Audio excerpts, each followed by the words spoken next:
चला तर मग आज आपण बनवूयात स्पायसी अँड क्रीमी मशरूम. त्यासाठी मी घेतलेत वॉश केलेले मशरूम्स. कांदा बारीक कट करून घेतलेला आहे, तो मी चॉपरमध्ये बारीक कट केला आहे. आम्ही लसण कुटून घेतलेला आहे खलबत्त्यामध्ये. ही अमूलची फ्रेश क्रीम घेतली आहे. थोडीशी ही काळी मिरी पावडर आहे, ही कोथिंबीर बारीक चिरून घेतलेली, लाल तिखट आणि हे मीठ. चला तर मग स्टार्ट करू. तर मी आता एक पॅन कढई ठेवलेली आहे गॅसवरती. त्यात मी तूप टाकलं, तुम्ही त्यात बटर पण टाकू शकता.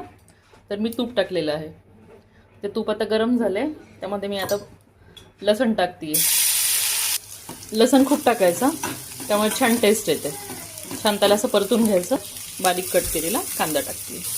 आता लसण जास्त लाल झाला, त्यामुळे तो खमंग वास येतो. आणि आता हा कांदा असाच मस्त थोडासा लाल करून घ्यायचा आहे. तर गॅस फ्लेम मी मोठीच ठेवलेली आहे. क्विक अँड फास्ट रेसिपी आहे.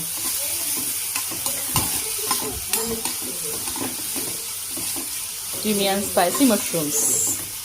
त्याला एक प्रकारचं तुम्ही स्टार्टर म्हणलात तरी चालेल. तुम्ही बघू शकता. त्याच्यामध्ये टाकूया मशरूम. मस्त कांदा परतला. फक्त त्याच्यात 2-3 मशरूम खूप मोठे मोठे होते, त्यामुळे मी त्यांना कट करून घेतलेलं आहे. पण ते खूपच मोठी साईज होती. तुम्ही ते अख्खेच मशरूम टाकायचे याच्यामध्ये. परतलेले आहेत. त्या मस्त असा कांद्याचा कोट झालेला आहे. त्यात आपण सॉल्ट ॲड करूयात.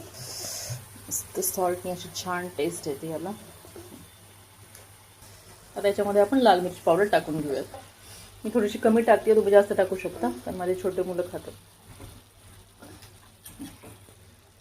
थोडीशी काळी मिरी पावडर टाकून घेऊ. आणि आता ॲड करूयात अमूल फ्रेश क्रीम.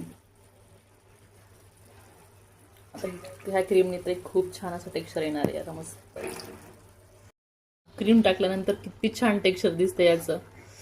वाव, तुम्ही बघू शकता. त्याच्यामध्ये मी कोरिएंडर लीव्हज टाक. वाव.